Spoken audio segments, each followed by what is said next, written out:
अरे किसैया के साथे अपना अरे ससुरा में जाई के, अरे किसैया के साथे अपना अरे कि ससुरा में जाई के अधो दे हलुलब सब डब से नहाई के, अधो दे हलुलब सब डब से नहाई के। हाँ हाँ हमारा तू नमवा के मेहंदी रचैलू दोसरा के हाथावा के महंगिया भरैलू। हाँ हाँ हमारा तू नमवा के मेहंदी रचैलू दोसरा के हाथावा के महंगिया भरैलू। भूल गईलू यार प्यार पियावा के पाही के, अरे कि भूल गईलू यार प्यार पियावा के पाही के अधो दे हलुलब सब डब से नहाई के। नीतीश लाल यादव सिंगर नीतीश लाल। सबको बताओ कहाँ घर बा?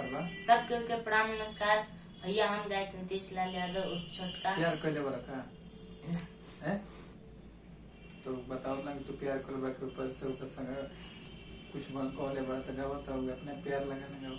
देखो तो आई अगर तेरा प्यार कर ये नहीं प्यार कैले अभी 18 वर्ष की उम्र कम मत है प्यार हो खाली प्यार है बोल प्यार कुछ नहीं।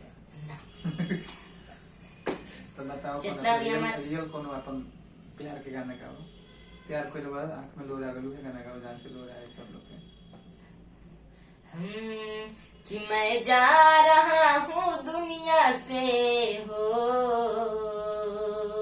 मैं जा रहा हूँ दुनिया से बताना उसे न लोगो मेरे प्यार को रखना ख्याल उसे रुलाना कभी न लोगो मेरे प्यार को रखना ख्याल उसे रुलाना कभी न लोगो। वो और ये गाऊं बा कितने बा गाओ। कि क्यों कर जाते हैं रुसवा दिल वाले दीवाने को, क्यों कर जाते हैं रुसवा दिल वाले दीवाने को। अरे कि अपना तो कुछ था ही नहीं हो, अरे अपना तो कुछ था ही नहीं जमाना तेरा है लोगो मेरे प्यार को रखना ख्याल उसे रुलाना कभी न लोगो।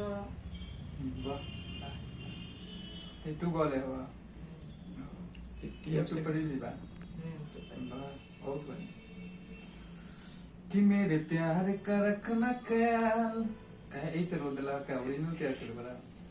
चलिए नमस्कार प्रणाम और वो देखा था नहीं पवन धुन चैनल ऐसा ही प्यार दुला आशीर्वाद अपना पवनवा और पवन धुन चैनल को बनौले रहे।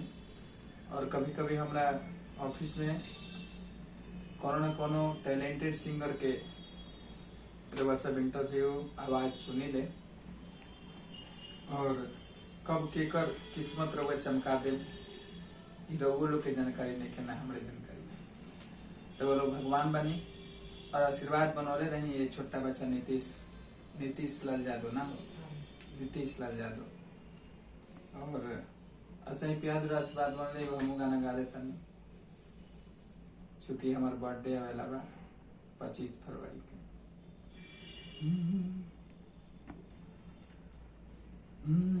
सोचेंगे तुम्हें प्यार करेंगे नहीं ये दिल बेकरार करेंगे नहीं सोचेंगे तुम्हें प्यार